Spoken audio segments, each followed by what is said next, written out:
26 आजच्या या महान मंगल आषाढ पौर्णिमेच्या शुभ मुहूर्तावर तथागत संघात येथील ऋषी पतर मध्ये पंचवर्गीय श्रावकांना धम्मपवतन सूक्ताचा उपदेश करून या संपूर्ण सृष्टीतील संपूर्ण जीवसत्वांवर अपार करुणा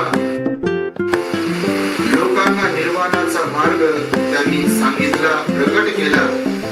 या जगात सर्वत्र सर्व जीवांच्या वाट्याला दुःख आहे, त्या दुःखाचं तृष्णा हे कारण आहे आणि तृष्णेचे निवारण करता येते आणि निवारण करण्याचा मार्ग देतो अष्टांगिक मार्ग आहे। भगवंतांनी आजच्या दिवशी दिलेला असल्या कारणाने आपण कडून ग्रहण करायला मिळत आहे आणि त्याचं पालन करण्याची सुवर्ण संधी मनुष्य जन्म प्राप्त झाल्या कारणाने आपणामध्ये त्रिरत्नांच्या प्रति श्रद्धा असल्याने ती आपणास प्राप्त झाली आहे। निश्चितच आपण महान पुण्याने बनत आहात, बनलेला आहात। तेव्हा या पुण्याच्या योगे आपण जीवनामध्ये करत असलेल्या दान पुण्याच्या योगे सेवक क्षण प्रतिक्षण सुख शांती समाधान आयुष्य आरोग्य आणि बल प्राप्त व्हावे ही सर्वप्रथम मंगल मैत्री सद्भावना आपण सर्वांच्या व्यक्त करतो।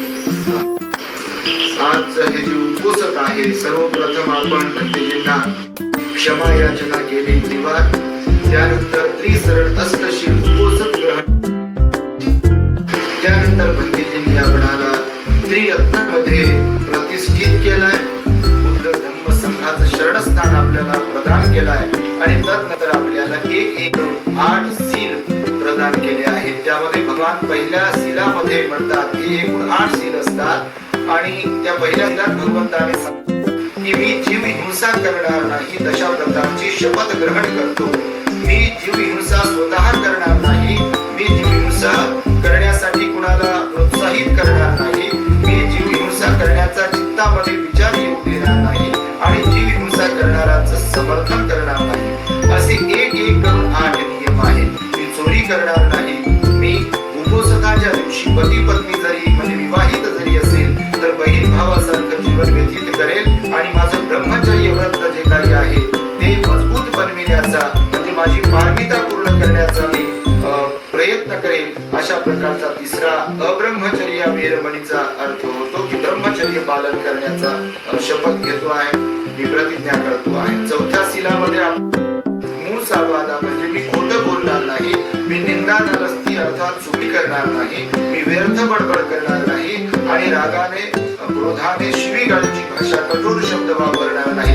अशा प्रकारचा एक चौथा नियम आपण पाहिला। 5व्या नियमामध्ये सुरा मेरय वज्र प्रमाद ठाणा वेरमणी म्हटलेला आहे की जे आपली नशेली पदार्थ जे आहेत, मादक पदार्थ जे आहेत, त्या मादक पदार्थांचं कोणत्याही मादक पदार्थांचं प्रत्यक्ष स्वतः सेवन करणार, इतरांना प्रोत्साहित करणार नाही, चित्तामध्ये तसा विचारही येऊ देणार नाही आणि मादक द्रव्यांचं समर्थनही करणार नाही असा 5वा नियम आपण पाहिला। 6व्या नियमामध्ये आपण पाहिलं आहे विकाल भोजन म्हणजे दुपारनंतर मध्याह्नानंतर मी भोजन ग्रहण करणार नाही।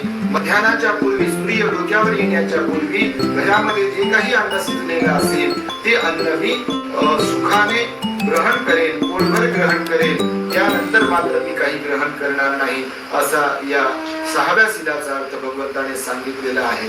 त्यानंतर आपण पाहतोय नच गीत वादित विसुख दर्शना म्हणजे नाच गाणे तमाशा मनोरंजन एंटरटेनमेंटचे जे काही सामुग्री आहे, साधना आहेत, माध्यम आहेत त्याचा मी उपभोग घेणार नाही। त्यानंतर माला गंध विलेपन धारण मंडन विभूषण ठाणा वेरमणी म्हणजे मी उपोषण ग्रहण करत असल्या कारणाने उपोषणाचा मी व्रत धारण केलं असल्या कारणाने मी गळ्यामध्ये, नाकामध्ये, हातामध्ये, पायामध्ये, नाकामध्ये, कानामध्ये कुठल्याही प्रकारच्या माला वापरणार नाही, मी गंध वगैरे त्या दिवशी वापरणार नाही।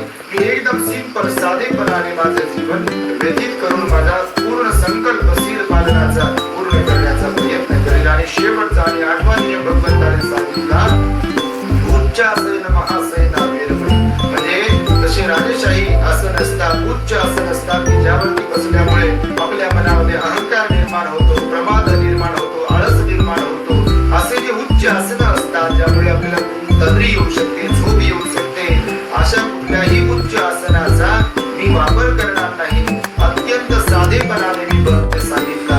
भगवतपणाने या 8 शिलांचं जो कोणी पालन करेल, अत्यंत श्रद्धापूर्वक प्रामाणिकपणे त्यांच्या जीवनामध्ये अपार पुण्य त्यांच्या पदरी ते पाडून घेतील. भगवंतांनी याला आर्य उपवास म्हटलेला आहे. सर्वप्रथम विशाखा विरार मातेला भगवंताने श्रावस्ती येथे या उपवासाचा उपदेश केलेला आहे. सर्वप्रथम विशाखा विरार मातेला भगवंताने श्रावस्ती येथे या उपवास